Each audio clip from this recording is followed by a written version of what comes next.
My heart has always known what I am, but the whole world refuses to accept it.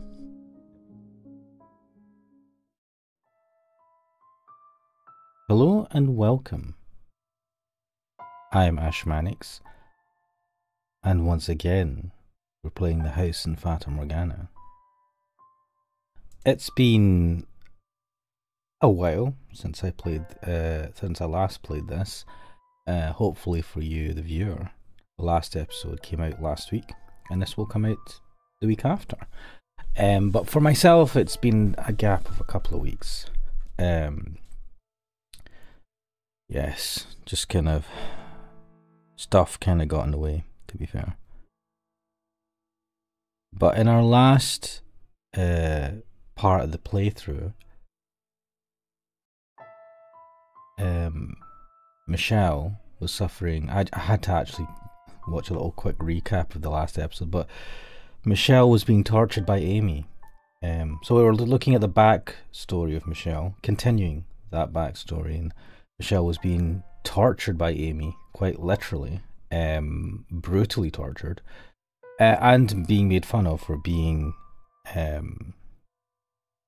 well, as one commenter explained to me, intersex, having a mixture of male and feminine physical traits, but a more masculinized body. But also identifying as male, whereas everyone else sees them as female, as they kind of hit puberty and became male. And Michele's brothers, Didier and Georges, helped Michele to escape.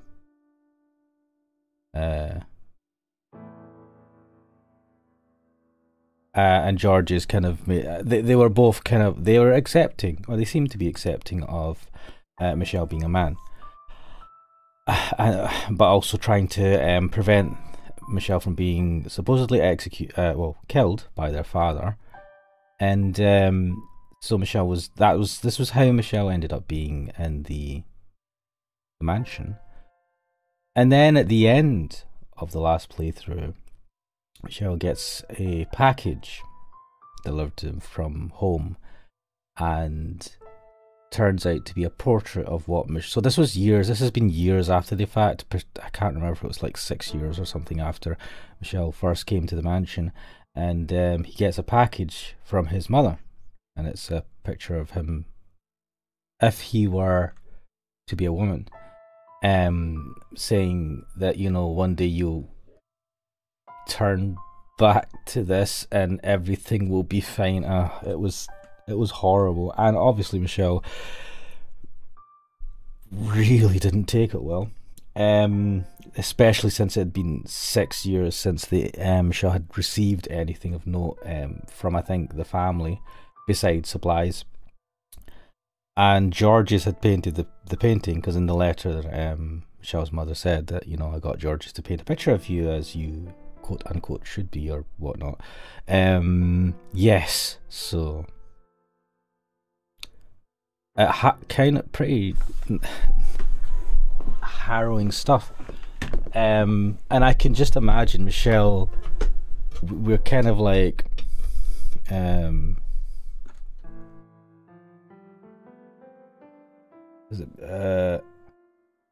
like, this story is being told to everyone, shown to everyone. Giselle, the witch, is obviously telling the story, and Michele is having to live through all of this again, and has been actively, totally pretending that this, like, or just like not mentioning this at all, and nothing has been mentioned previously in the story up to this point where we've started to see Michele's backstory.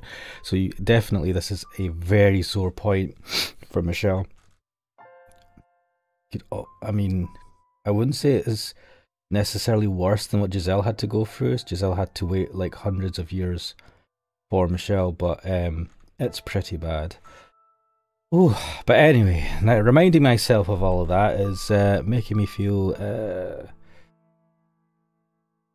not good. But this is what makes this so good as a visual novel, that, you know, I didn't expect to.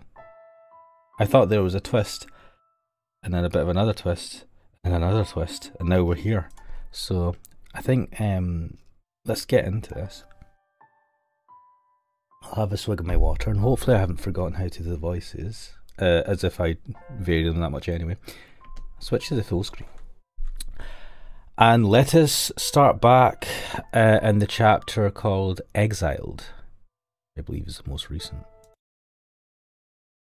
Yes, we're in the mansion, Michelle's in the mansion, we are in the mansion, and we were lamenting the extremely bad gift given to us by our mother. A voice rang out. "I can curse them for you, my dear." It was a woman's voice, muffled, like there were several walls between me and her. "Who's there?" I swiped my candlestick, thrusting it forward to the sides behind me, but there was no one else around. "Give it a little thought. It's not that difficult. And when you figure it out, come to me. I have been waiting for so long for someone like you. Someone with such hatred for the world. How am I supposed to know who you are?" "How could you not, my dear? You've visited me so many times, held me in your arms, whispered 'poor child' into my ear again and again." "What? No, that's not possible. I see, I finally truly lost my mind." "If that's what you wish to believe, that's your choice. But the way I see it, if you had truly lost your mind, you wouldn't be in so much pain." The voice, still muffled and unclear, seemed to be coming from somewhere far away and very close by at the same time. "Find your way to me and open the door once more. Let me out of my cage. Give me your hand." I knew in the back of my mind that it was all absurd, but nonetheless I did as the voice said. I let myself be drawn in by the pleasant whispers. Driven by your anger, to be fair, the witch has chosen the prime, like the best point in time to kind of talk to you at the height of your anger. The archangel stood proudly upon his glass perch, looking down at me. His gaze almost seemed judgmental. But I marched for the tower, unconcerned. For so long I have been waiting for the day I could be rid of this darkness, for the day someone would truly set me free. When you arrived at this house, I felt the hands of fate at work, that you were led here, that you were meant to come to this place. You've been through so much to get here. I know your pain. I know how it feels to be locked up, to be tortured and used for others' gain. You were the only one to ever have pity for me, and I shall be the only one to have compassion for you. You were the only one to stay at my side, and I shall do the same for you. You can give me life again. You can resurrect me.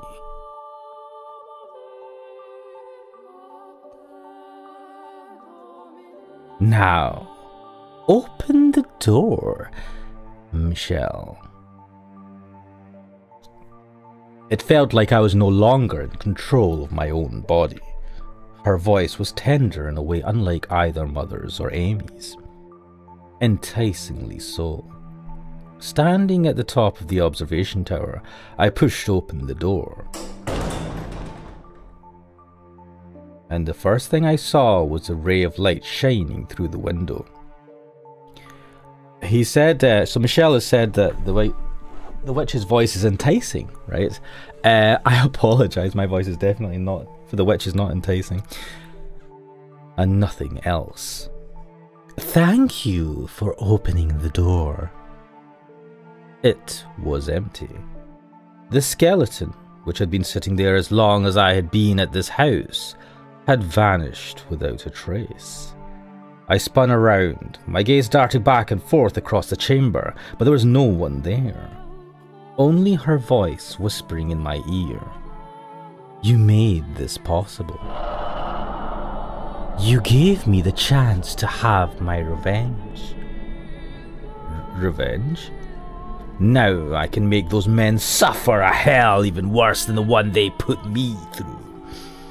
Constant, everlasting despair. Their flesh be turned to dust, but so long as their souls live on, their torture will know no end.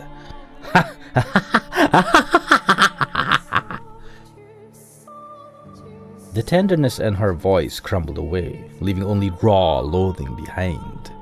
She then let out a half-muffled cackle. Who are you? Oh, you poor dear. They locked you up here without telling you whose house it was. You sad, pathetic thing. Though that's exactly the kind of person I needed. You're not the witch, are you? That I am. I am the cursed witch who loathes this puny, wretched world, curses it. And my name is Morgana. Morgana? I assumed the witch was nothing but a legend, a tale. If you don't believe me, I would be happy to show you. Let's see. I could place a curse on someone you have a grudge against. Drag them down into the dark abyss. You are the one who granted me freedom, after all. Sympathized with me. Pitied me. Appreciated me. You happily embraced my filthy corpse, and for that I will grant you your wish. Wishes can come true, Michele. Much the same way as I was able to come back to life. If you remain steadfast in your desires, they will become reality. For devotion and yearning are the fountain from which miracles spring. I cannot leave the mansion's grounds, but that is but a minor inconvenience. Tell me who you wish to curse, and I can lead them here. I can force the cross you're made to bear onto them. I believe in the power to perform miracles, because you made my miracle a reality. So tell me, my dear, who will be first? Your second brother, who made that ridiculous painting. George's.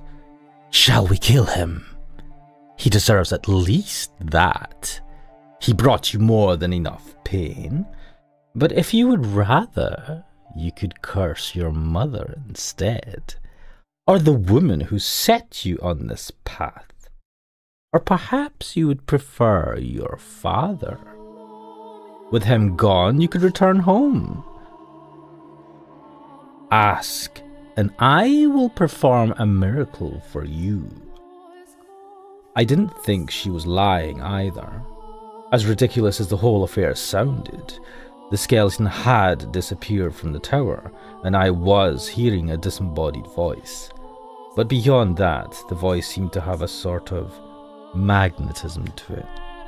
If magic truly did exist in the world, then her words were laced with it. There was a power in her voice, something that repelled any instinct I might have to doubt the things she said. So I, on the verge of losing my grasp on reason altogether, believed every word the witch said. I wanted to curse them, to curse my brothers, mother, father, Amy, and the witch was saying I could do precisely that. What will it be, my dear? There is no prize. I don't require a sacrifice or a dark ritual to perform my magic. I simply wish to show my gratitude. I want you to have that which you desire. Who do you want to curse?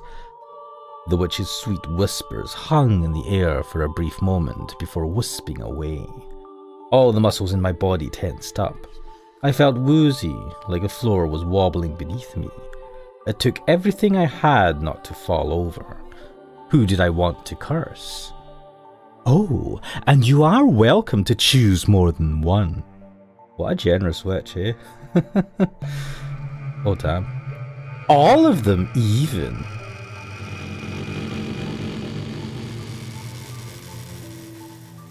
Wow, that sound was very eerie. I could curse them, and the witch would kill my family. I would be free. No one would know I had been born female. Why don't you become the new head of the estate? Who would I curse? Who would I kill? Didier, George's, mother, father, Amy, all of them? They had exiled me to this place. Have your revenge. A black butterfly fluttered across the room's single shaft of light as I stared absently up at it. Dozens of memories of emotions flashed through my mind. But at the end of the day, we're family. We can get past anything.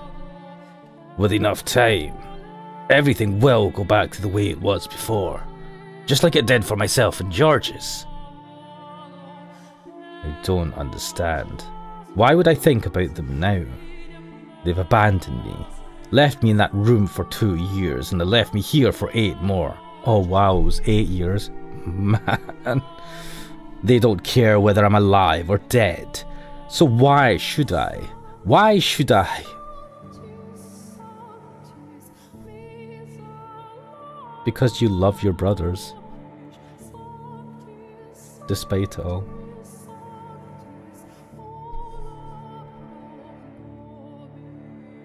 Have you made up your mind?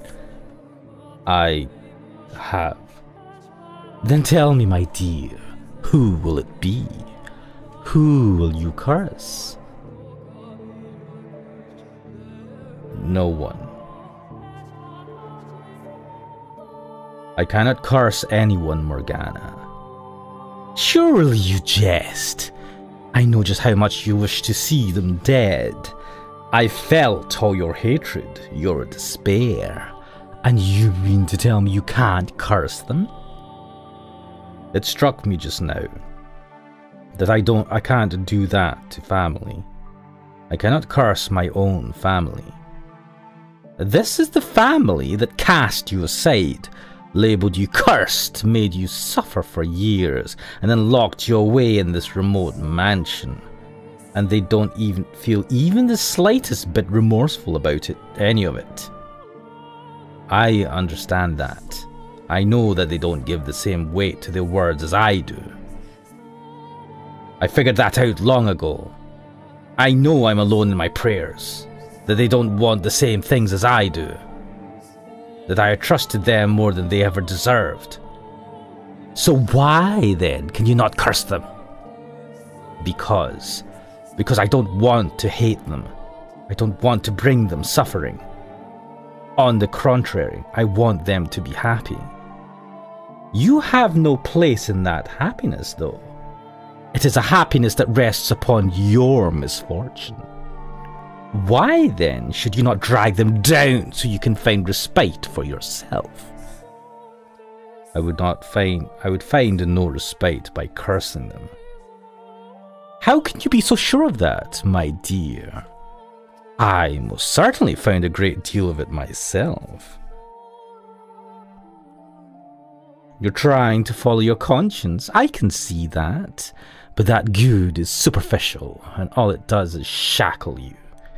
Remove the shackles and everything will be so much easier. Nothing you say can convince me to kill my family. Why not someone who isn't family then?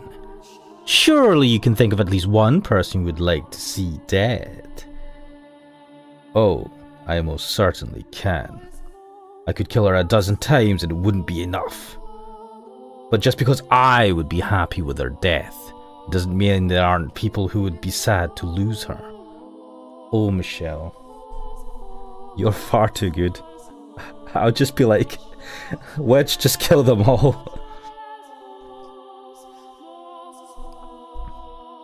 Remove any one person from that group and the whole thing could come crashing down. All because I couldn't restrain my own hatred. Your concern for them will devour you. Don't think I'm not aware of that. You aren't. You don't know that at all. The only reason you give them any consideration is because deep down you still have hope. But hope has a way of forsaking those who give it a home. You have a problem and you need to take care of it before it kills you. You and we were cut from the same cloth. While you may still care for your family now, in time you will come to curse them. Consider that a warning, Michele. Your hatred, your curse is what brought me back to life. And there is no getting around that. We do have plenty of time though. No need to rush to a decision. I'll show you what it is you truly desire, deep, deep down. And I'll show you again and again until you finally acknowledge it. The black butterfly hovering by the window disappeared, and the witch's voice grew distant. Overwhelmed, I collapsed to the floor unconscious. Had I really said what I did out of love for my family? Or was I just afraid of crossing that line? Was Morgana right?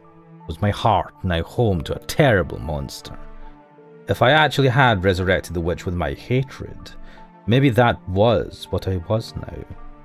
Darkness seeped down over me once more. I was again encased in a pool of despair. Slowly, ever so slowly, it wore away at me, eroding me into nothing. If I didn't come up for air, I soon would take the witch's offer. Cackling like a demon, I would place a curse on someone. I would kill them. Reviving her was a mistake I never should have made, and not for the greater good or anything so noble. No, every time she spoke, a little more of my spirit died. Jeez, Michele, you've... I mean, this is horrible. How can, like... So Michele was able to withstand the witch's,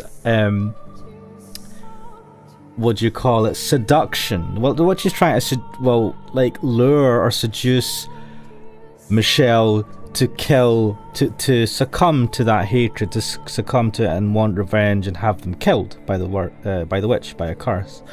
And Michele has like done this amazing feat of being able to withstand that, either because Michele doesn't want to become a monster, or because of Michele still has love for his family, right? And it's somehow Michelle's now like feeling bad either way, and oh man, this witch is bad. Even though Michele made that decision, he still feels bad because he's like, oh, but I revived the witch with my hatred, so maybe I'm already a monster. And you're like, no, don't, no, Michele, no. Anyway, from that day on, Morgana's voice became a constant fixture in my life. Curse them, kill them, curse them, she serenaded directly into my ear. No matter where I hid or how deep I put my fingers in my ears, her voice resounded directly in my head. Hearing an incessant stream of curses from a disembodied voice was so unreal. So unbelievable that I felt as though I was being dragged away from the realm of humanity. There was an odd, unsettling magnetism in her voice, allowing her malevolence to seep into me. It was downright torturous. Curse them, revile them. Do you really need to be in your right mind, honestly?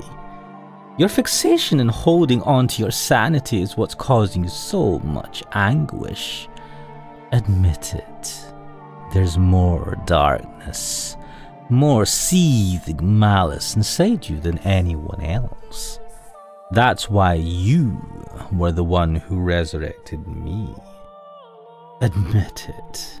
You do want to curse them, don't you? You do want to kill them, don't you? No, I don't. I don't want that at all. I've told you this already. You're so desperate to... Oh, this is the witch. You're so desperate to deny it, Michele. It can only mean that it's true. What is this logic? You would be able to maintain your calm if you were truly free of guilt. I do not wish to kill Didier, or George's, or mother, or father. I have no desire whatsoever to see them dead. I do like how Michele must out Amy. Your constant babbling is messing with my head. Be honest with yourself, Michele. You do imagine what it would be like to hold their warm intestines on your hands. What the fuck? What? Morgana, what the hell? Standing over their bodies. No, I don't. That's not what I want. Don't lie, Michele. You climbed the tower. You opened the door.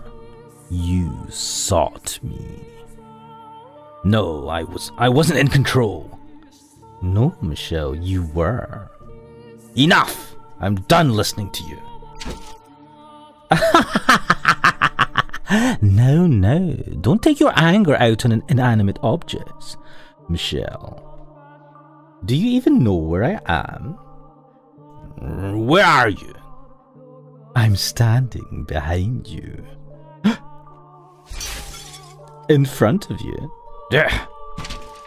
No, I'm beside you. You're just playing around with me, Morgana, mocking me for your own amusement. Not at all, my dear. In fact, I consider you a close friend. Why would I mock someone who means so much to me? We are not close. You will come to understand in time that we are very much the same. And when you do, you will also know that I am the one person who truly understands you. Enough! Enough! Enough! Let it all go, Michele.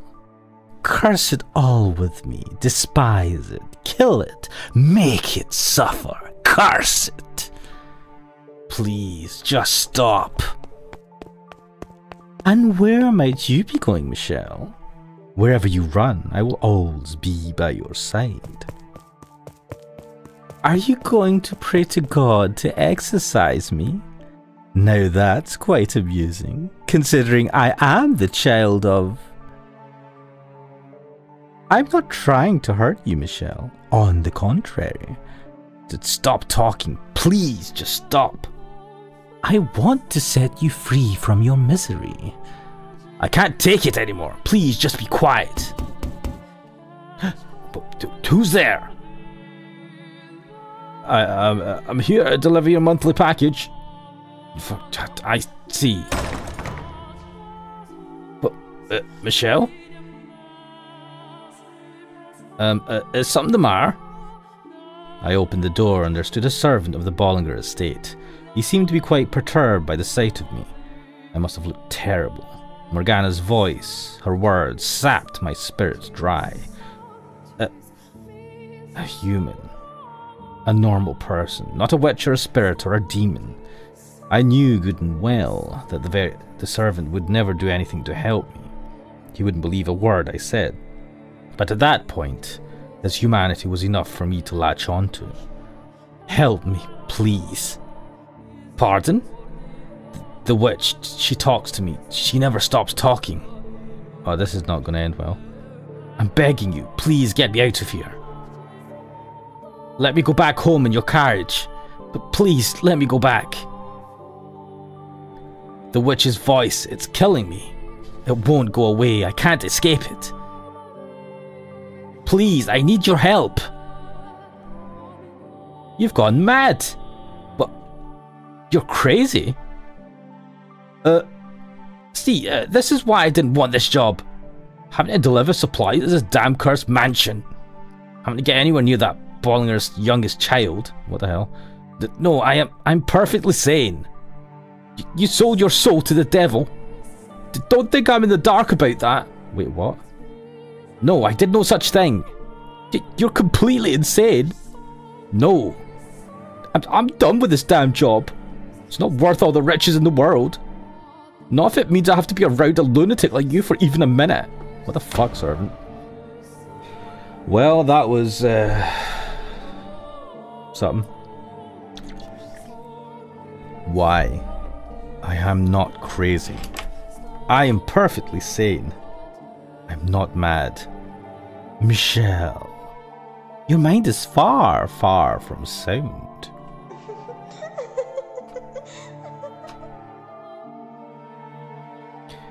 I won't hear it. I am not mad, damn it.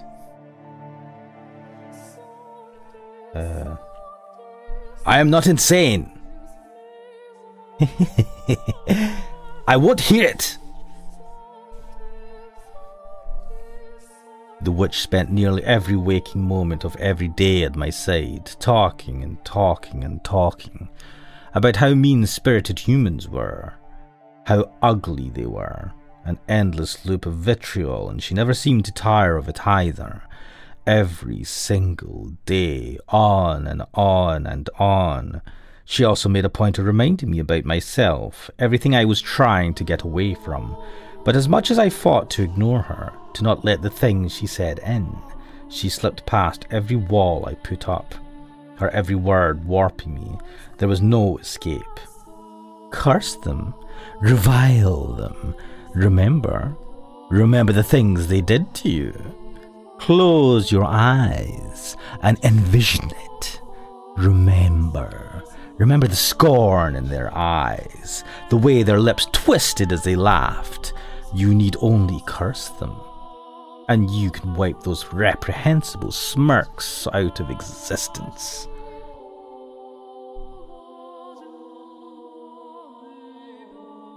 I'm serious. Please stop this, Morgana.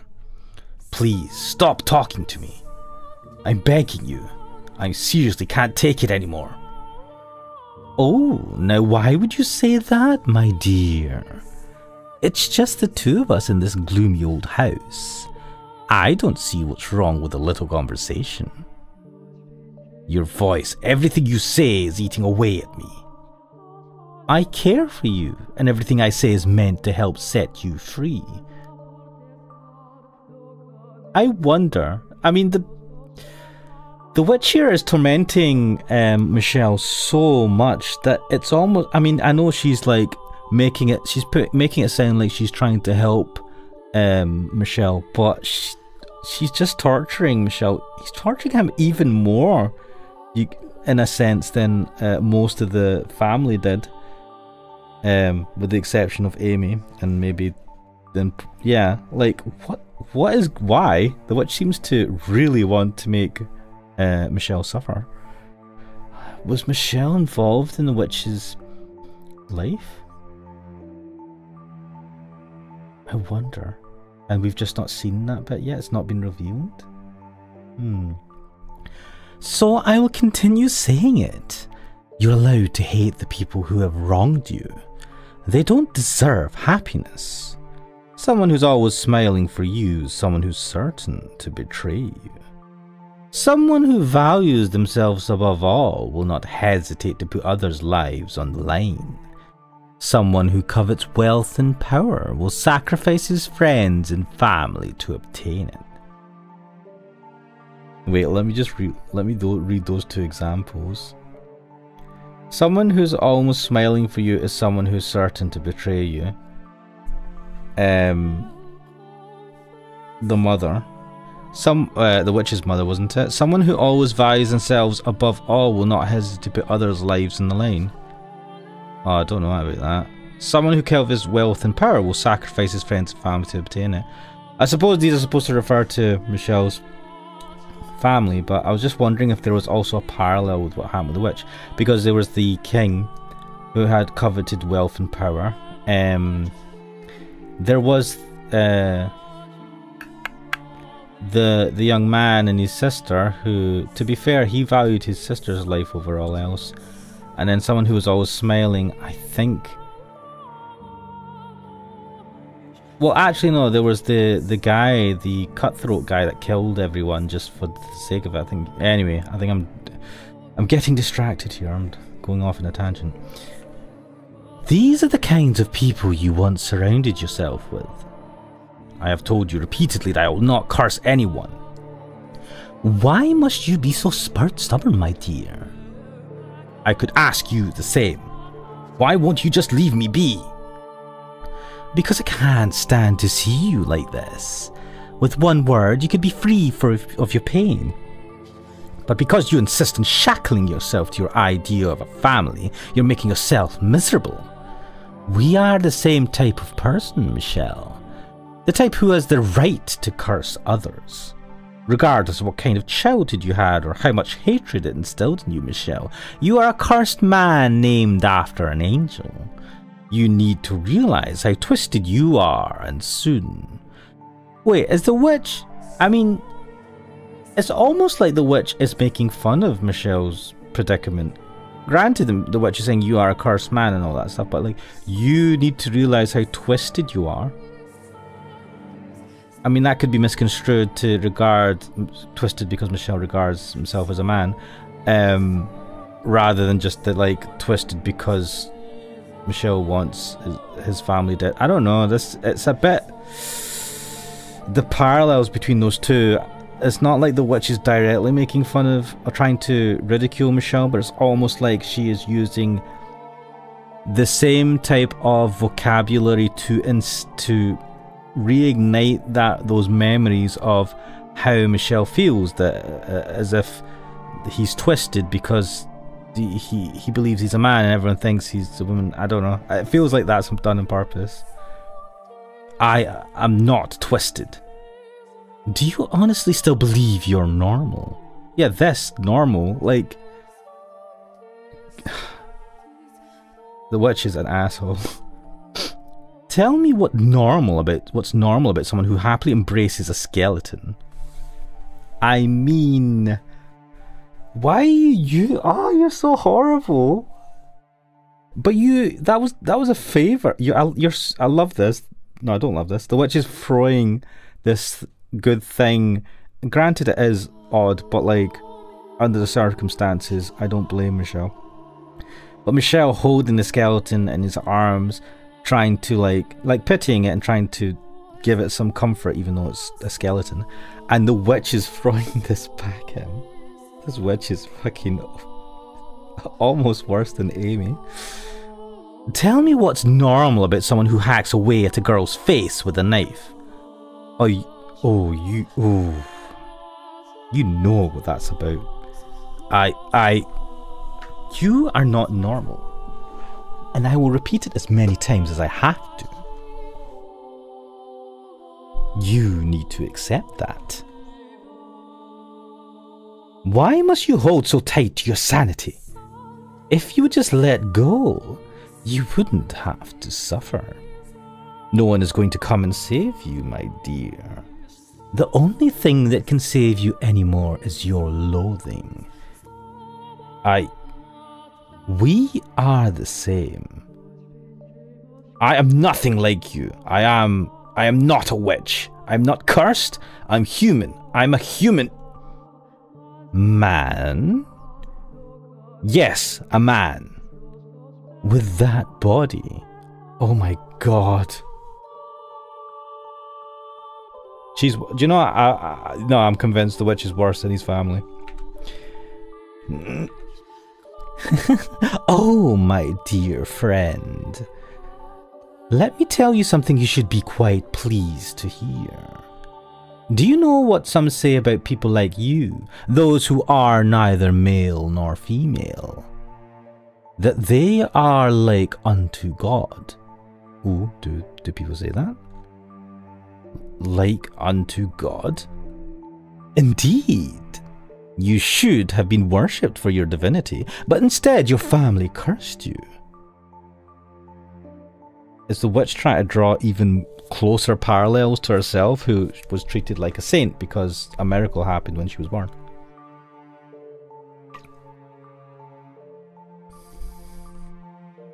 You are not human.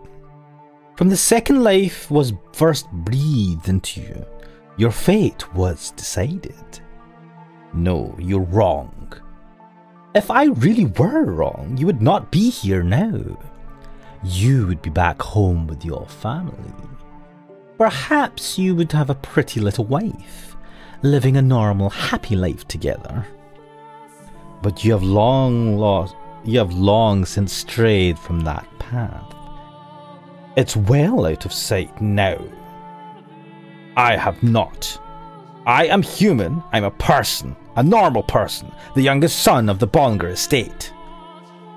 I am an ordinary man. No one, not a single person, believed me. Not even the witch was willing to consider me human, never mind my family. The archangel, whose name I shared, looked down on me. The witch tried to drag me into her world. My past constantly ate away at me. I had been imprisoned in this place for far too long. There was nothing I could do about my body. All of those things combined threatened to break me. I let out a scream, then stumbled out of the room in a frenzy. I had to get out of that place. It didn't matter anymore that I was forbidden from leaving the property. I just wanted all of it out of sight. If they wouldn't let me come home, then I would run away. It was all I could do. I wanted to get myself anywhere that might have even the tiniest bit of light to share with me. I was desperate. Someone. Anyone. Please. Tell me I'm human. Oh my god. Tell me I'm a man. Anyone. Please tell me I'm not cursed. But when I opened the front door, searing light pierced my eyes. The world quickly went white. I couldn't see a thing, and then... my arm began to burn beneath the sunlight. Black smoke rose from the sizzling flesh. What the hell? I didn't think your skin was that thingy to the sunlight. A sickening stench filled the air. Excruciating pain quickly spread to the rest of my body. Wow. Why am I... water. I slammed the door shut, restoring darkness. Gasping and groaning, I trudged back into the house in search of water, which I'm sure the witch Morgana observed with a great deal of pity. I don't think you're in need of any water. Take another look at yourself.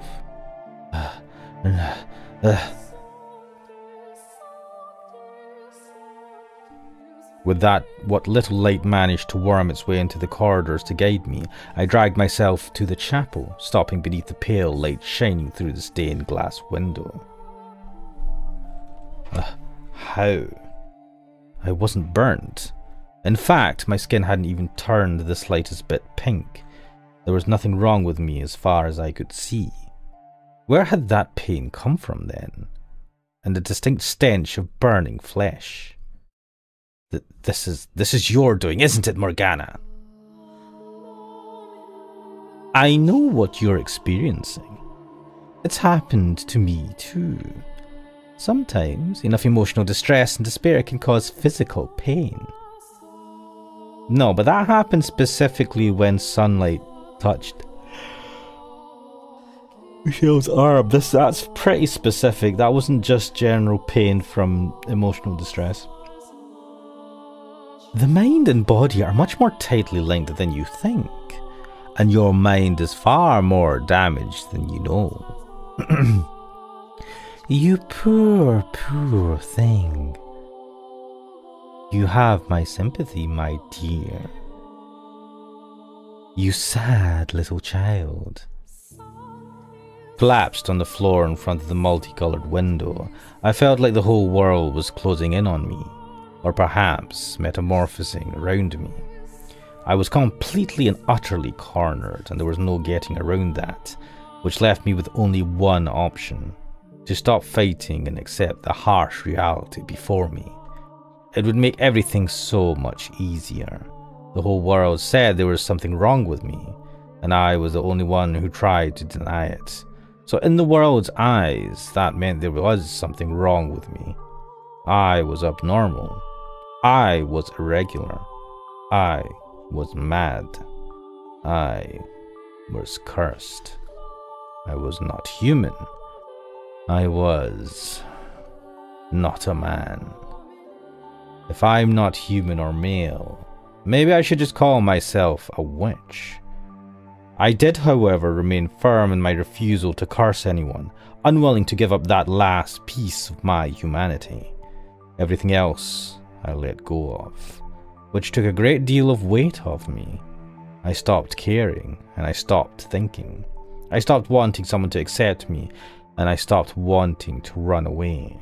Sunlight no longer caused me agonizing unseen burns, but in exchange, I became emotionally empty. I discarded my faith and my hope, building a shell of cynicism and closing myself within it. And in time, that became my normal. I began to believe it was what I wanted. Tranquility filled my days. Time trudged onward at an almost imperceptible pace. The witch's whispers no longer caused me aggravation. Oh dear. Oh dear, oh dear, oh dear. Essentially nothing of note happened over the next 2 years. At one point, a man with an unusual disease stumbled across the mansion while wandering through the forest, but there is little more to be said about that. No, I want to know, Amd. For nothing at all could have convinced me to care about someone else. I spent much of my time sitting before the fireplace. I had covered the stained glass window with drapes, loath to even think about that damned archangel. Ah, that's why the window was covered. Staring at the dancing flames, I was able to forget the passage of time, watching, unblinking, as the red and orange tongues flicked back and forth. They seemed to spread outward from the fireplace, consuming me, whether by the raging infernos of hell or the cleansing fires of purgatory.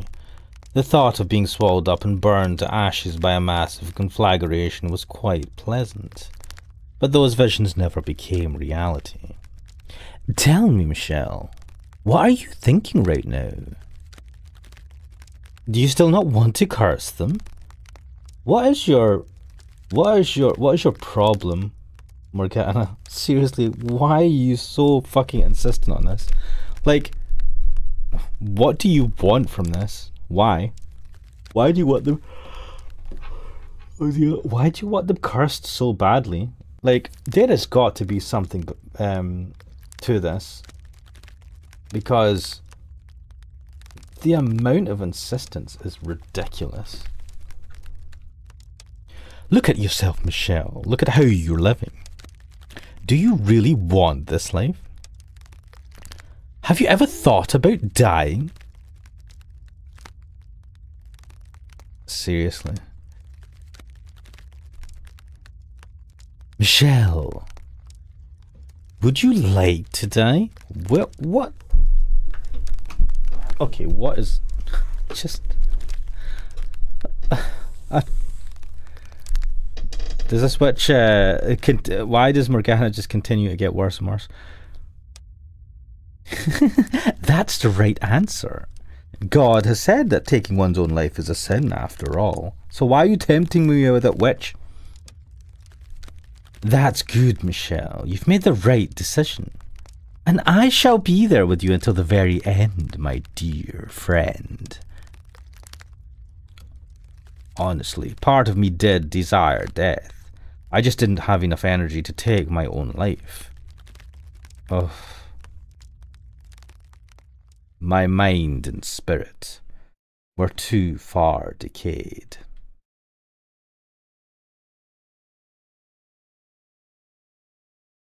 Wow. Wow. I didn't think that a story could be worse than the witch's backstory, but I do believe that Michelle's story is the worst.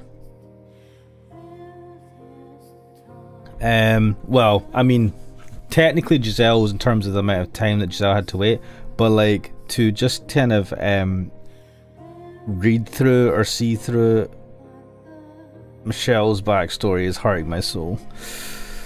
And the witch just, oh my god, the witch just makes it so much more worse. Fuck. However, in my 10th year, the door opened once more, and time sputtered back into motion when you showed up. Yes, Giselle. Everything I had given up on, and everything I had thought I had lost, it all came back. At first, as you know quite well, I was deeply mistrustful of you. I hated having you around, but if I hadn't met you, in all likelihood, I probably would have continued down that path and become a demon.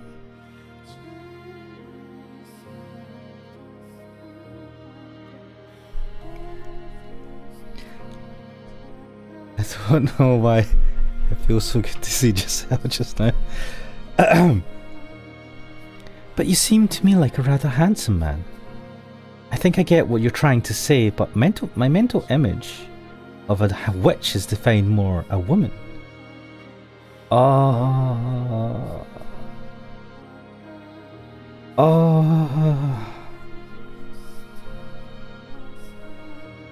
So you're not a witch? To tell you the truth, I didn't know who might be here, which had me rather scared. But I think I can make this work. It's a pleasure to meet you, Master.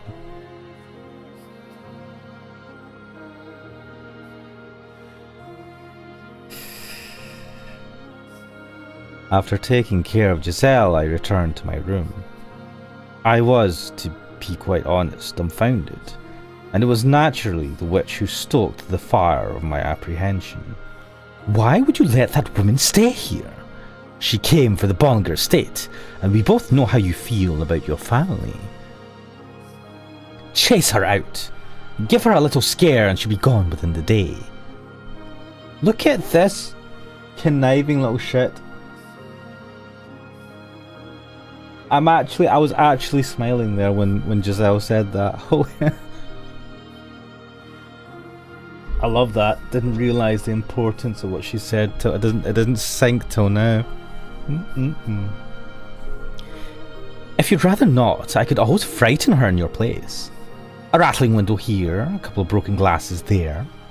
Small things like that could accentuate the eerie atmosphere. Are you going to say anything? Why do you care about her at all? Oh no, don't be like that. I live here too, so why shouldn't I care? And I am not fond of noisy people. Or sprightly women like that one. Jealous much? That's something we can both agree on, isn't it? You don't like that woman, do you? The more a person smiles, the less you can trust them. I mean, I don't disagree with that. Though I hardly have to tell you that, do I? Stop talking. No, that's not very polite. This is a family matter. It is none of your concern. I was merely offering offering to help rid you of a pest. I don't need your help. I will get rid of that woman when I'm ready. But first, I will find out what secrets she's keeping. Then I will go back to living in peace. Very well then. That pest has no place in your sweet solitude. The world before you now is so much kinder, so much warmer than the one you used to know. The witch is doing everything in her power to keep Michele in this house. The house that the witch happens to be stuck in. So that she has someone that she can talk to who is similar to her in a lot of ways. It's quite selfish, isn't it? Well, good luck then. And if you need a helping hand, don't hesitate to ask. Oh, and by the way... What now? You've changed, my dear. And I like you so much better like this. I always hated how much you reeked of human. You're blessed with a body like unto God. You were personally created by His hands. I could only dream of having what you have, but you only wanted to deny it. Now, though, you act the part much better. A saint resurrected by the closest living thing to God. Perhaps this too could be considered a miracle. Morgana. Yes? You are a deranged, delusional woman. Why, thank you. Yeah, it's interesting how Morgana, so the family, so Michele's family is like, you are a woman, you're not a man. Whereas Morgana is like, you are not human, you're not a man or woman, you are a saint. And it's like nobody is acknowledging, is accepting Michele for who they are, or who he is, except for a certain little upstart Abigail who's happened to be sent to a certain mansion. Giselle was a woman who smiled a great deal. Her jade eyes seemed to glimmer every time she made a new face, and the more she smiled, the more vibrantly she spoke, the more suspicious I became. I couldn't trust someone who smiled that much, especially not a woman. Ah yes, Amy. And the way she kept trying to get friendly with me didn't help that impression at all. Ah, it all makes sense. I had a hard time believing she honestly wanted to get to know me. I couldn't help but think she was trying to fish for information. Anyone who tried to get close to me had to have some ulterior motive, like Amy, who had only done so to satisfy Mother. Perhaps my mistrust could have been considered paranoia. I wouldn't blame you, mate. But even 10 years later, flashes of that nightmare would still come back to me from time to time. It would take more than a few attempts at being nice for me to trust this stranger.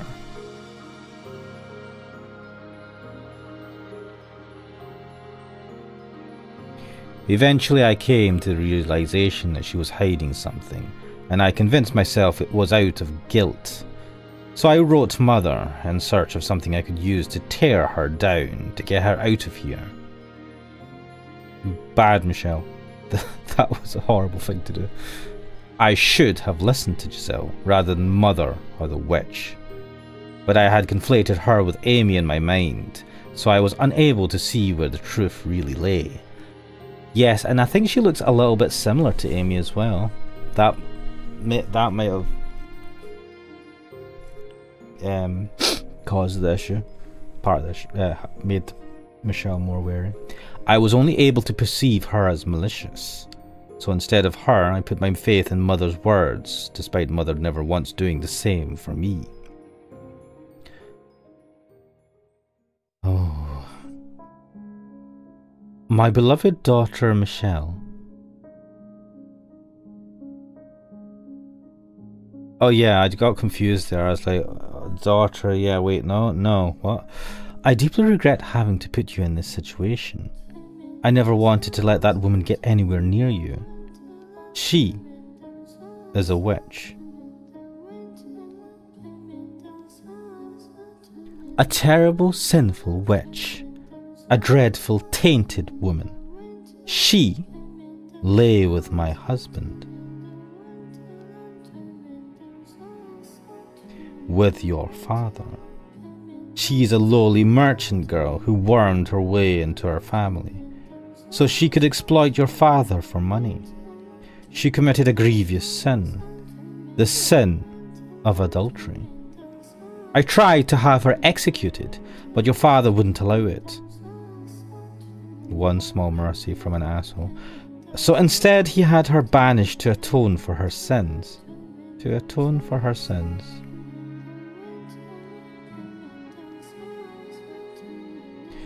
Unaware that you already lived there. Oh. And I could not tell him either, for that is mine and your brother's secret. Well, at the very least the mother was part of in on it. I pray you can find it in your heart to forgive your mother for her failings.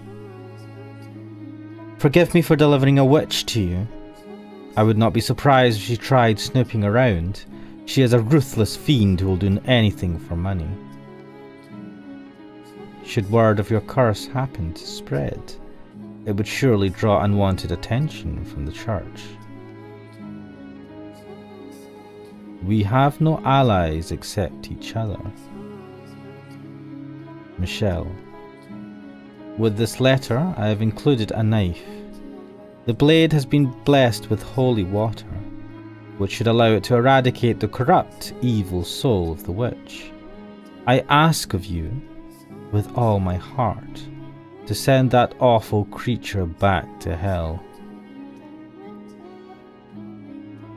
That's why he had the knife.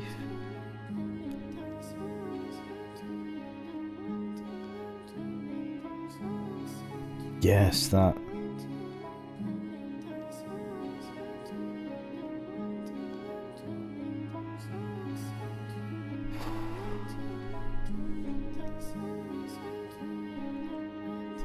It was storming that night.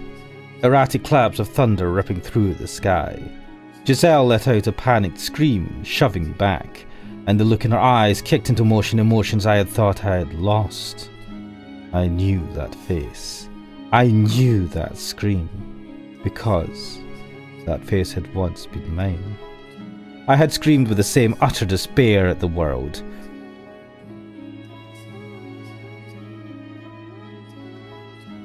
Back to the way things were. Yes, finally, it's quiet again. I'm honestly surprised she stayed as long as she did. In a way, her tenacity is rather impressive. Not many would persist for so long in the face of such obvious disinterest. But you know, no one would try to get friendly with you without good reason. Information about you carries considerable weight outside these walls. But the look on her face then, was that really her just putting on an act because I revealed her scheming? If you think she was afraid of you, you're mistaken. That's how people behave when their sins are brought to light. She was screaming though, and she looked genuinely terrified when she knocked my hand away. You're not going to let a woman scream cloud your judgment, are you? A woman can make a weapon out of anything. Tears, a smile, fear. I mean, the witch is not... Morgana's not wrong, but still... The day she arrived, you recognized her smile as fake. So surely you aren't going to fall for this. I'm not falling for anything. I feel like I know that frenzied panic. Something doesn't add up. Just nothing, my dear. In fact, what perplexes me is why you didn't simply kill her when you had the chance. Are you afraid of the sight of blood? The blood of your tormentors was no more worth than that of a wild boar. You should have sliced her throat without a second thought. Although, I suppose that would have made quite the mess. Now, that makes more sense. You were not afraid of hurting her. You merely didn't want the burden of having to clean up afterward. How very like you. Be quiet. Oh, come now. The woman's finally gone, and it's back to just the two of us. And you don't want to talk? Silence, please. As you wish. I will celebrate your accomplishment in silence, my dearest friend. I imagine she's out there, half buried in the cold earth by now.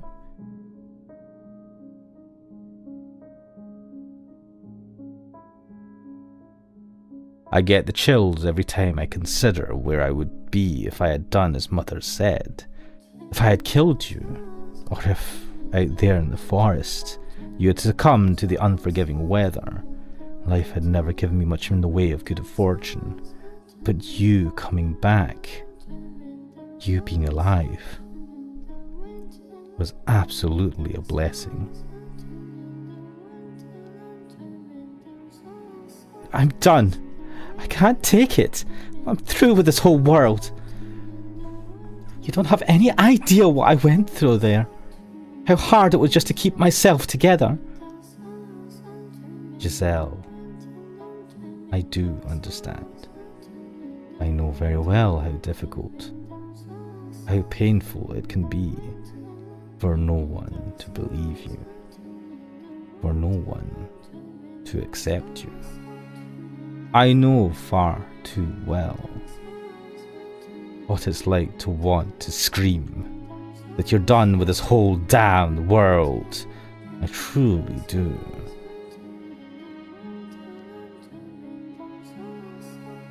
That day, for the first time, we saw past the surface. We got to know each other as people. It was nothing more than a single small step. But for us, it was like we had moved a mountain.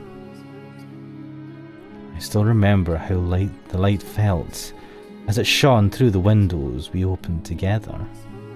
It didn't burn. And while this might sound melodramatic, I feel safe in saying it was probably the gentlest light I had ever felt in my life.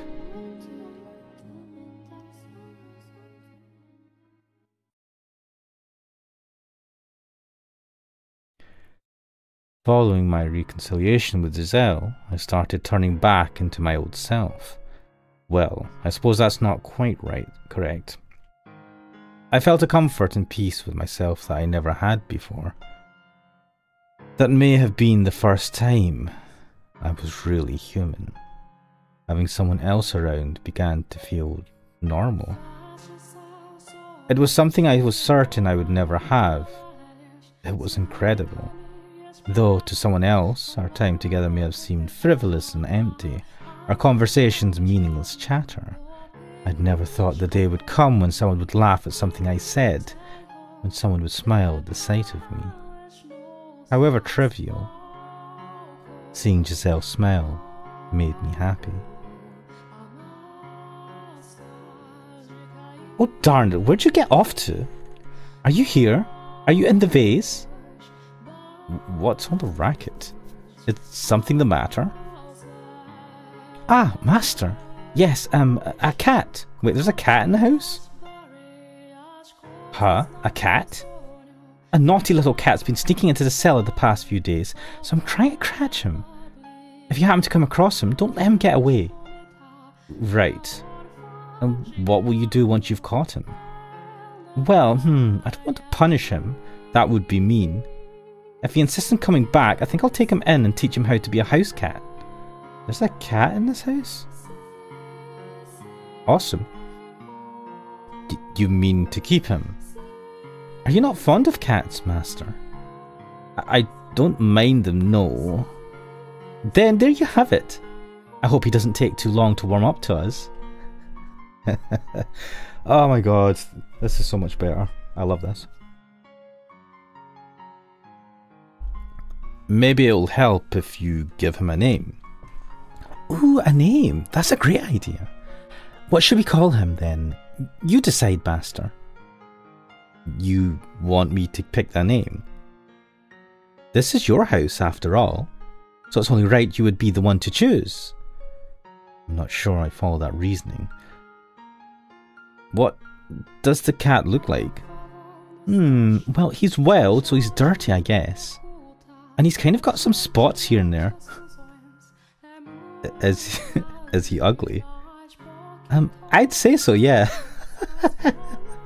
Okay, harsh. Alright then. Ugly Speckle Smart. What the fuck? Did we... Mark 2? I feel like something... Alright, anyway. Ugly Speckles Mark 2. That's a name? Why on earth would you want to call something that? Oh, yes. Yes, the cat at home that they were taking care of was called Ugly Speckles.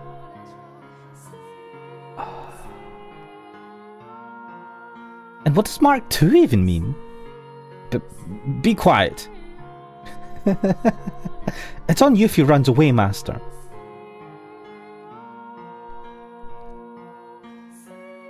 My time with Giselle made a normal person out of me. Made me able to tell stupid jokes, to get frustrated or surprised or exasperated. I started showing actual emotion. Our silly, meaningless banter became something precious. My heart of stone began to soften. The world she created for me was what I had yearned for my whole life. Having lost half of it imprisoned and spent the other half playing an identity that conflicted with how I felt in my heart, it was the first time I genuinely felt like I was allowed to be myself. Yeesh, you're not a kid, so don't be so picky. It's not good for you. You make a mockery of the culinary arts. Wow, I've heard quite enough, Master. It sounds like I'm going to need to put your taste buds through some intense rehabilitation. But how about this, Master? Play a game against me. And of course, if you're open to it, it doesn't have to end there. Wait, what? What was this one about? And can you continue getting to know each other for years to come? Ah, this was if they left the mansion.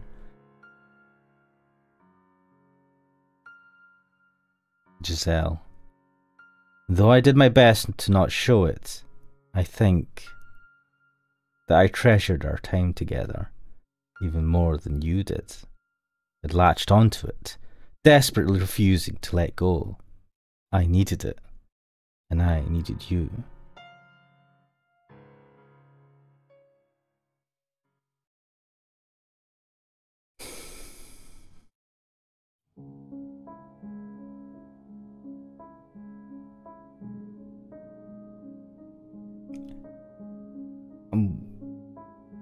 I don't know whether to stop. I'm going to go on for a little bit more, I think. Maybe another 10 minutes. And then we'll leave it there for this part. That was nice. It was good to see Giselle again. And I'm sure it was good for Michele to think of Giselle again. Are you listening, Morgana? I can hear you just fine, my dear. Now, what brings you all the way up here? You know you can call me from anywhere in the house. My bonds to this tower have been broken. This is a conversation we can only have here. The place where we first met. It's time for us to part ways. My desires haven't changed since our first encounter. I wish to be a person. To be a man? Exactly. When I'm with Giselle, I am that. She makes me into the person I always wanted to be. And now you wish to be rid of me, so you can complete your descent into the realm of the unclean. I do. You came all the way up here just to tell me that? A needless formality. I'm sorry, Michele, but we are kindred spirits, as much as you may want to deny it. You could be second to only God, yet you spurn his gift. I am nothing like you. I am a human, nothing more. I shall not condemn you for your unyielding resolve, but rather pity you for being so utterly blind. Allow me to make a prediction before I depart, Michele, cursed namesake of an archangel. You may think you're making some sort of progress, but the fact of the matter is, you've gone nowhere. Will that smile of Giselle's be able to withstand your secret? You know better than anyone that no one can accept what you are, not even her. You will never be with anyone. I understand that. No, Michele, you don't understand, but you will soon enough. What you have now is not true happiness. It's empty, naught but a masquerade. And when the night is over, the masks will come off. So what if it isn't permanent, isn't real? Does being ephemeral make it worthless? Why can I not want something that doesn't last forever? This is the first time I've ever found joy in my life. Those moments of happiness only serve to worsen the loss. The sweeter the honey, the more you despair when the pot runs dry. Sooner or later you will return to me, begging for my help, and I have every intention of giving it to you. I will not hold this over you either, for when you come to me, it will be in the time of your utmost despair. And when your little paradise finally comes crumbling down, you will become what I am. So I will take my leave from your side in anticipation of that day. Until we meet again, my dear.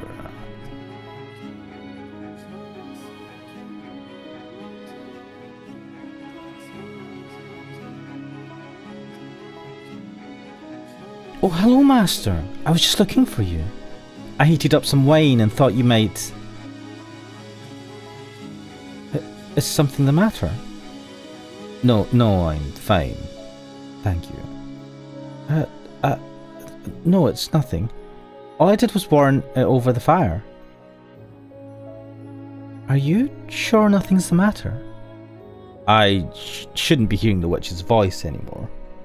So yes, I'm fine. Oh wow. That's wonderful news, Master. It is. Giselle seemed quite relieved when I informed her the witch would no longer be bothering me. I knew she didn't believe in the witch, but that wasn't what mattered. What did matter was that, despite likely questioning my sanity when I had first told her about it, she hadn't tried to pull away. She treated me the same as before. She never stopped smiling. And that meant so much more than whether or not she believed in the witch. With Morgana's voice no longer constantly in my ears, my life started to feel like some approximation of normal. In fact, I would say I was probably happier than most. Nevertheless, I intended to keep a certain degree of distance between us, for what the witch had said rang truer than I wanted to admit. You will never be with anyone. Having been born into this body, that was my reality, and there was nothing I could do to change it. I had come to accept that, or so I thought. I wasn't going to covet what I couldn't have, but I had gotten a taste of that sweet happiness. I had started to develop a great affection for that smile, and as much as I tried to tell myself I was just getting caught up in the moment, the feelings would pass in time, I find myself unable to restrain the swelling of emotions within me.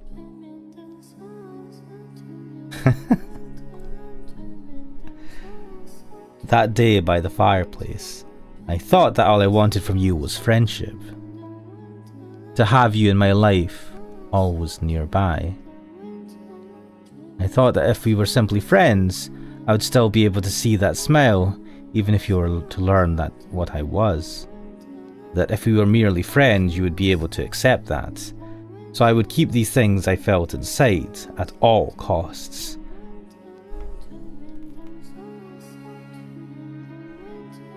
However, with each passing day, with each gentle smile, my affection for you swelled.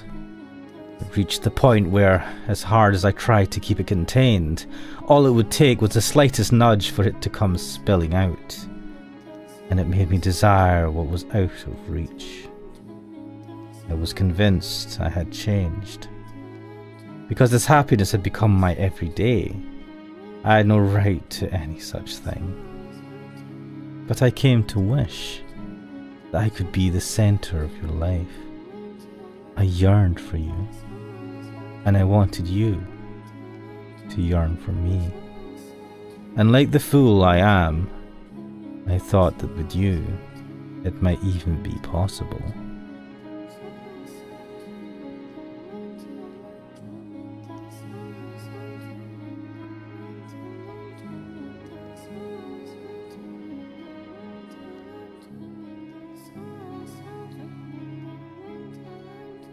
Honestly, it's no trouble, I mean it. You just took me by surprise, that's all. I am pleased. It doesn't matter how it turns out. You drew it for me, Master.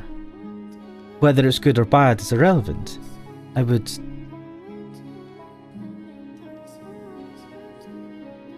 would be happy with anything drawn for me by the man I love.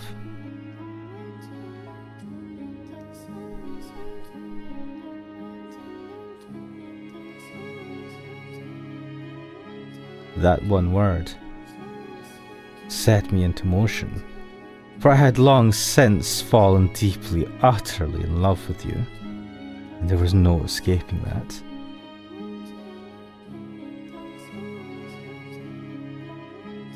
Listen very carefully. I love you. I love you so much I feel like my heart is going to explode.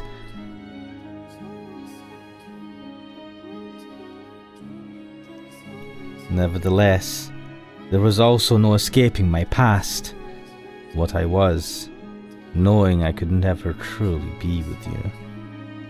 Like I could do nothing about this body. I pushed you away. But seeing all the colour drain from your face, I knew I had to take that step. I thought that maybe you could change my world, if you really did love me as much as you said. Together, we could change everything. We could walk a new path side by side, and so I decided to trust my heart.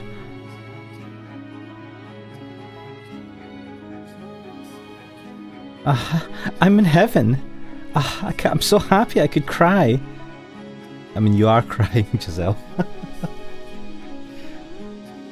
I too was elated.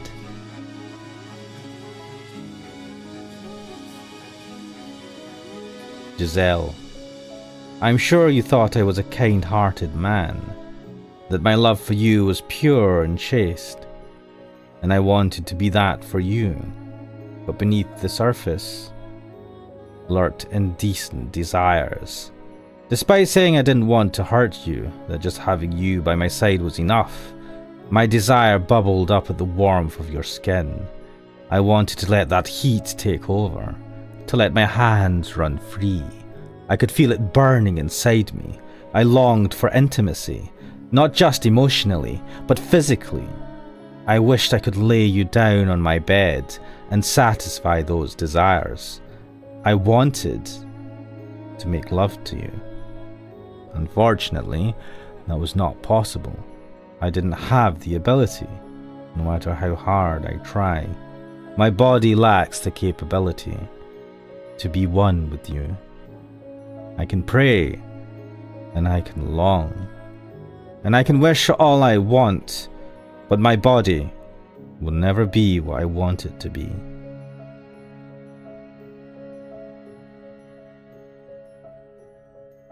I am grey.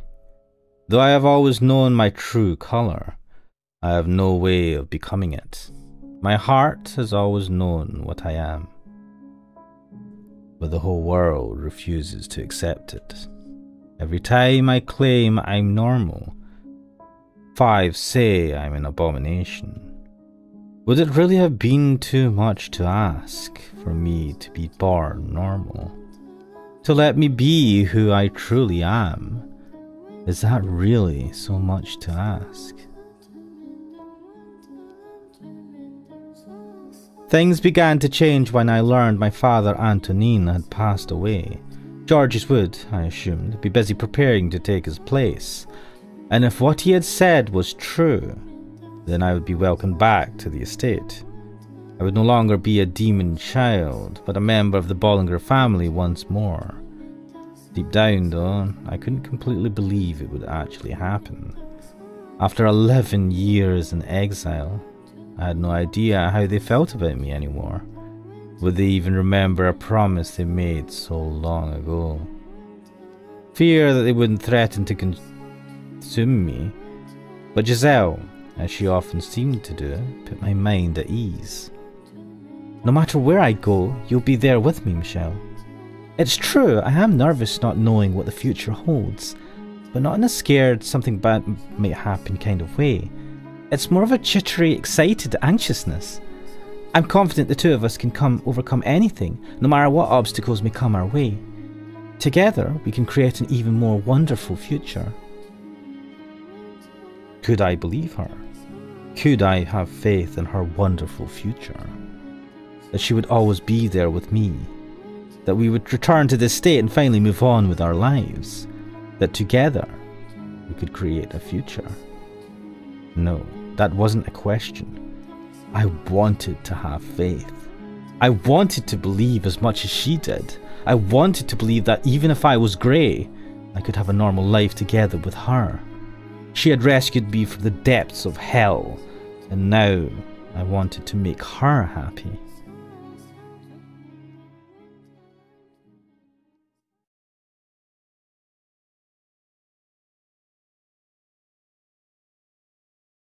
After taking that step in our relationship, I made numerous attempts to reveal the truth about what I was. But every time I tried, sharp pain gripped my chest and my words faded into nothing before they could reach my lips. I knew that if our relationship were to continue, I would have to tell her eventually, but merely imagining her face twisted in disgust nearly crushed me. She was everything to me. And so, as we prepared for our departure, I decided it was time to make some changes. It was time for me to break out of my rut, and what happened next depended largely on whether Mother and my brothers were willing to accept me as a man. The course my future took was in their hands, in their hearts. If they couldn't accept me, then I couldn't return home. I prayed from the bottom of my heart that things would turn out for the best, that my family would accept me for who I was, and that they would accept that what I had with Giselle. I decided I would tell Giselle everything after I received their responses, and I hoped dearly that she would join me wherever I ended up. I couldn't provide Giselle the same kind of happiness a normal man could, but if she and my family accepted me, I would do anything I could to build a happy family with her in my own way. And so I sat down to write. Dear Mother, there is something I wish to tell you, something that means a great deal to me. So I ask of you, please hear me out. And I ask of you, please accept it. Mother, I no longer bear any resentment for my present lot in life. Nevertheless, I would ask of you to concede one thing, that I was never cursed, that I was always your son, that I am Michele, not Michele. I have found someone whom I care for dearly, a woman, and I love her with all my heart. I would like to spend the rest of my life with her. I do not wish for much. simply to have a quiet life with her, to go through our days together, man and woman. That is the one thing I want. Mother, I know you're aware that my body is no longer female. I am a man. My heart is male, and I ask of you to please accept that. I have no grudge with you. In fact, I am incredibly grateful to you for bringing me into this world. With love, your dearest son. But rather than a reply, I received a visit from Knight's order to kill me. I wonder, yeah, I think, could it be that the mother just didn't want to accept it? But sending Knight to kill her son, like, granted she never accepted Michele as her son. She was part of the group that tried to hide Michele away from the father. Would she have just sent people to kill Michele? I don't know, it just seems a bit off. Michele, tell me, why do you think this is your fault? What is your curse? Your curse? It isn't just the colour of your hair and eyes, is it? There's more to it, isn't there? There's something else, isn't there? Can you hear me, Morgana? Morgana! Please, say something. Morgana! Your predictions, they were right. I was a fool and you can laugh at me all you want. So please, say something.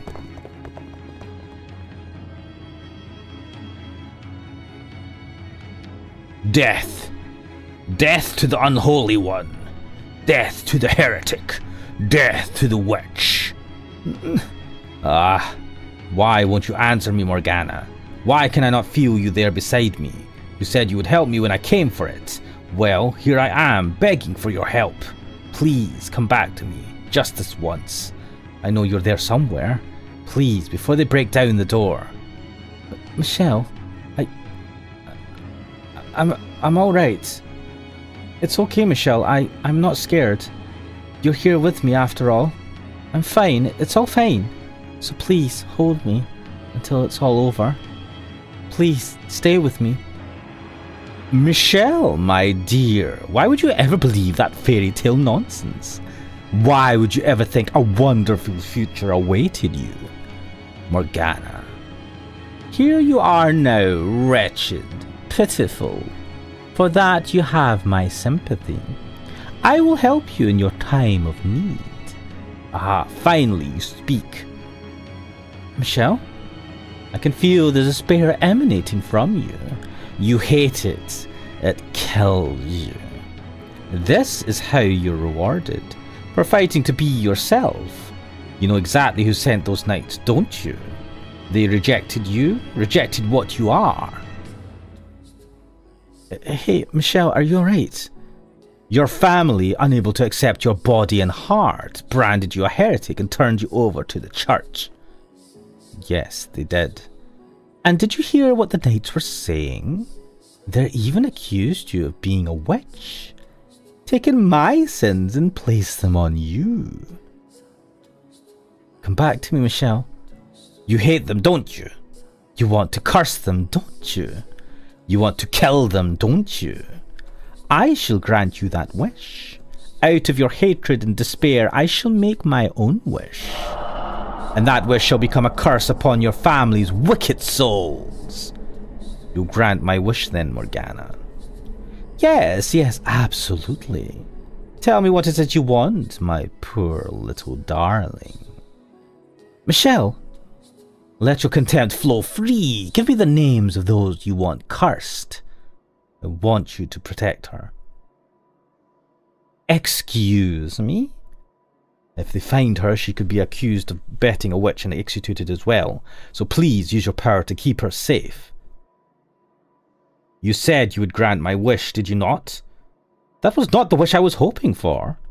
I know, but that's a wish I want you to grant. Morgana! Then offer me something in return. Such a disappointing wish will require a sacrifice. Step beyond that door, my dear, and witness ultimate despair. That was my plan, anyway. So long as I am considered a heretic and marked for death, my being alive puts Giselle in danger. Indeed it does. Yet here you are, shaking like a scared little child. Of course I'm scared. There isn't a single person who doesn't fear death. Please, keep her safe. You're the only one who can help me, Morgana. You have my word. From this moment, I vow to protect her life. Thank you. Giselle. Please hear me out, Giselle. I never thought anything good would become of my life. I never thought I would find anyone who truly understood me, who would be happy to have my love. And for that, I hated the world. I was in constant torment, living in the shadows. But then, a single ray of light shone down on me. Michele, you, Giselle, you delivered me from the darkness. I'm scared, Giselle. I'm terrified. I used to think my life was meaningless, that it didn't matter if I lived or died, but now I can't stop shaking. That's perfectly normal. I'm scared to death too, but what scares me most is losing you. Michele, so please allow me to repay you. I said I would do anything for you, so let me do this. I haven't given you anything. I haven't done anything for you. So give me one final chance.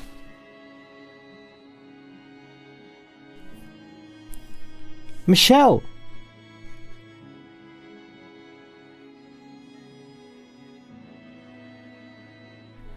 What are you doing? Get back in here, Michele. But why? The door. I can't open it. Michele, what did you do to the door? Come on, get back in here. I guess you really can perform miracles, Morgana. I don't want to lose you either. I know that. By doing this, I will bring you pain, Giselle. But I can't make you happy no matter how hard I try. And I realize that now. Say something, Michele. You're out there, aren't you? Please, don't do anything rash. They're going to kill you if you're out there. Giselle, the witch told me. What? That she would ensure your safety. Michele, she isn't real. There's no witch talking to you. It's all in your head. A figment of your imagination created to alleviate your loneliness. Rest assured, she does not lie. Michele! I pray that someday she'll be able to get past this, to move on with her life. She needs to know that that's what I want. I have to find the right words. I'm pathetic. My voice is so shaky. Please listen. You are a wonderful woman, Giselle. Spirited, true to yourself, deeply sympathetic. You are not to blame for how difficult your life has been. Most of the fault lies with me and a bit of bad fortune, but that's all behind you now. Once this is over, you can start anew. What are you talking about? To survive, live a good life, a good fulfilling life. Move past this, live your life and always love your family. I know you can do it. That is my wish for you. No, I don't want that. I want to be with you. No one else but you. I don't want to let you die. There it is. Death to the heretic. Death to the heretic. Death to the heretic. Get back in here, Michele. Open the door. If my choice is to live on without you, I'd rather... Your scars will heal. You'll find a nice man and have a wonderful family. Why? Because you have a good family. You have a mother and a sister who love you. If you were to be executed here with me, you'd be marked a heretic as well. And your family would be condemned. I don't want anyone else to suffer that kind of disgrace. But I can't tell you any of that, because I don't want you looking into why I am a heretic. So this is where we part ways, Giselle. Thank you, Giselle, for bringing light to my world. Don't say that. The year we shared together, and the months since our relationship blossomed, have been the brightest days of my life. But if there is a next life, I hope you don't mind if I pray that we're able to meet again.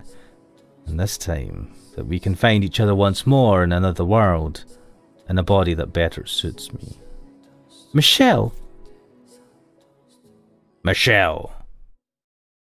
I had thought I was prepared, that I was doing something good, something I could be proud of, That I would give my life for her with head held high. But it wasn't long before I realized that the witch had meant what she had warned me about, when she had said ultimate despair awaited beyond this door. It is our holy duty as knights of the church to deliver punishment unto the heathen who made a pact with the devil. You are sentenced to death, your body to be hanged upon the cross for 3 days and 3 nights, wherein your unholy flesh shall be purified by the fires of heaven. What are you doing here? I stared up at the knight, eyes wide, with a voice from within the hell.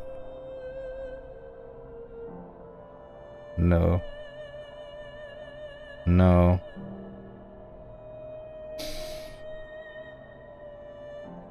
Did he? Belonged to my elder brother. You shall now be executed. Huh. Do you have any final words? I knew well enough that Mother was not in her right mind, and while her refusal to accept me had hurt, at the same time I had somewhat expected it. It made sense to me. In her madness, Mother had declared me a heretic and reported me to the church. But this... But did he? Did he? Men wield swords and fight against dangerous enemies, and they do so to protect the weak, women and children. I am here to protect you and your mother. What are you doing here? Why are you pointing your sword at me? Are you smiling behind that cold steel helm, frowning or staring expressionlessly? Though your transformation was too much for Mother and Father to accept, with enough time everything will go back to the way it was before, just like it did for myself and George's. None of this is your fault. It was all unfortunate timing. Why? Why is he here? No! This is too much. You said that it would all go back to normal eventually. Can I trust that even if the whole world says I'm cursed, that you'll always be on my side? That you'll always be my brothers? Can I put my trust in you once more? Didier, Georges? You absolutely can, Michele. I swear to God on high. Did your vow have any meaning at all? I spent years here in the dark house, in this dark house waiting, believing you would come through for me. So why? Why are you standing there a half-dozen nights at your back, saying I am to be executed? Why? Did he? Do not cry. Don't you dare cry, Michele. You're standing here in front of this door as a man protecting the woman he loves, so you mustn't cry. Who is it you're sentencing to death? Michele Bollinger, or a demon child, naturally, or a witch, perhaps? But why? If I'm not an angel sent from heaven or a demon child, then what am I? What on earth am I? What are you? You're a Bollinger. You're our family. And that's all there is to it. I thought we were brothers. Our familiar bonds have long since been severed, cursed witch.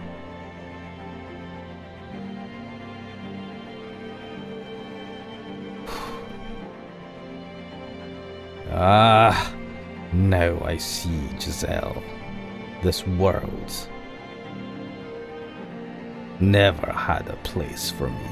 I was never welcome here. Kill him!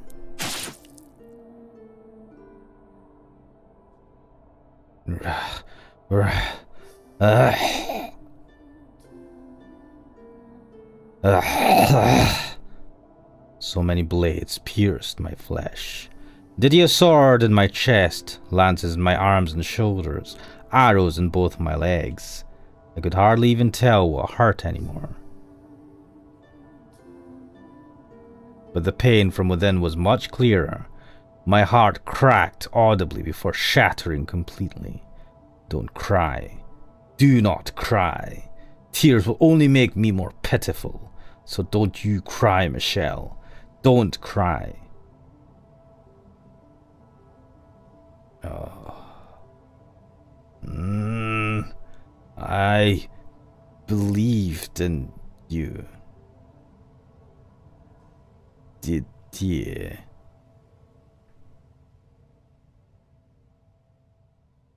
Did you? When I was younger, I idolized you. Those broad shoulders, muscular arms, gentle eyes. Everything you said, your simple but pure desire to become a knight. I thought if I could be like you, then I could be proud of who I was. Though that may have faded somewhat after being locked away for so long. My adoration for you never went away. I thought you, of everyone, would accept me for who I am.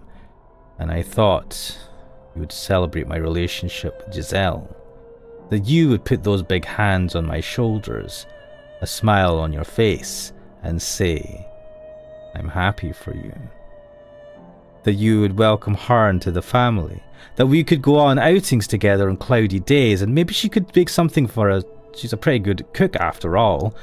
Georges would rifle through the basket before lunch, and Didier would scold him. I would be there watching, a proud smile on my face. As unlikely as out of reach as I knew it was, I still dreamed of a life like that. I had the faintest hope that when we saw each other again, that dream might come true. Didier, I put my faith in you.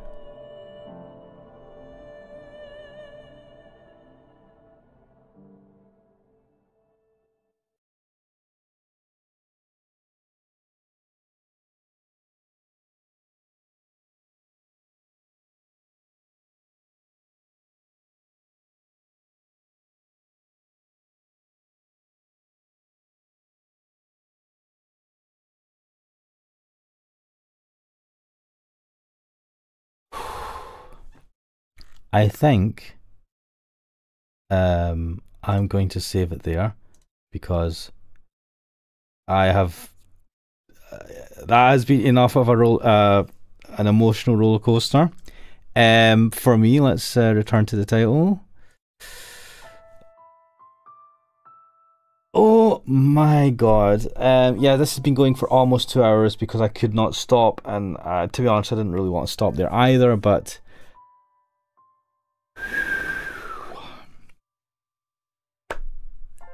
oh my days.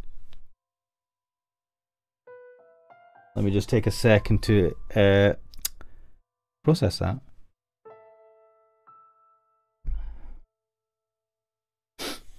So,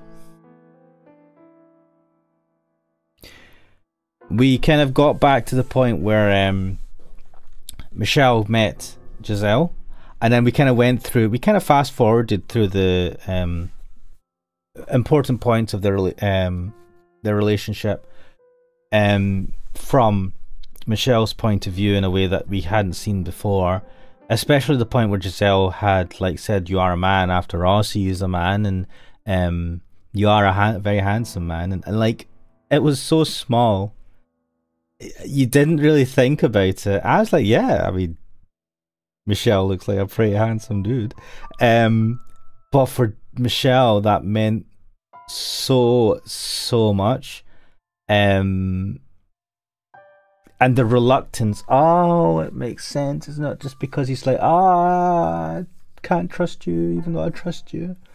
It was because of Michelle's body. Sorry for yawning, it's quite late. Oh man.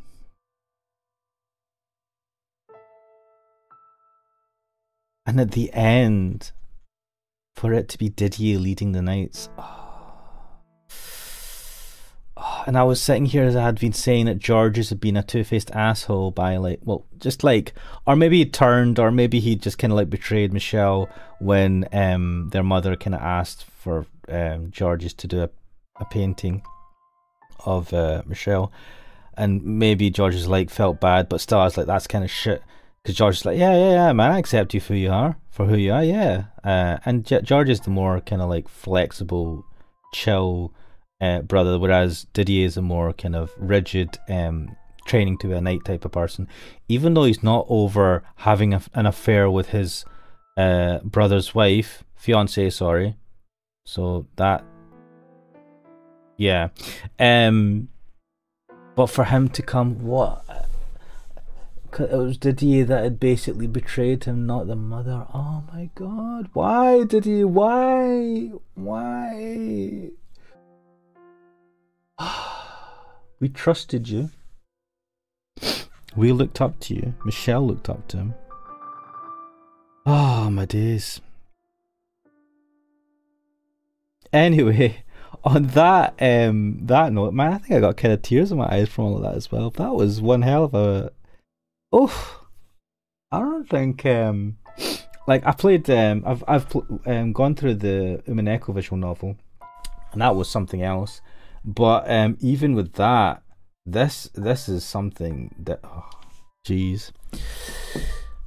But on that note, I think we'll leave it there for today.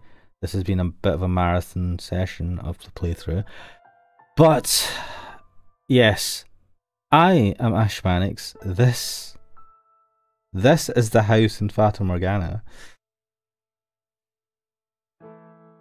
And I will see you guys hopefully next time. Bye bye.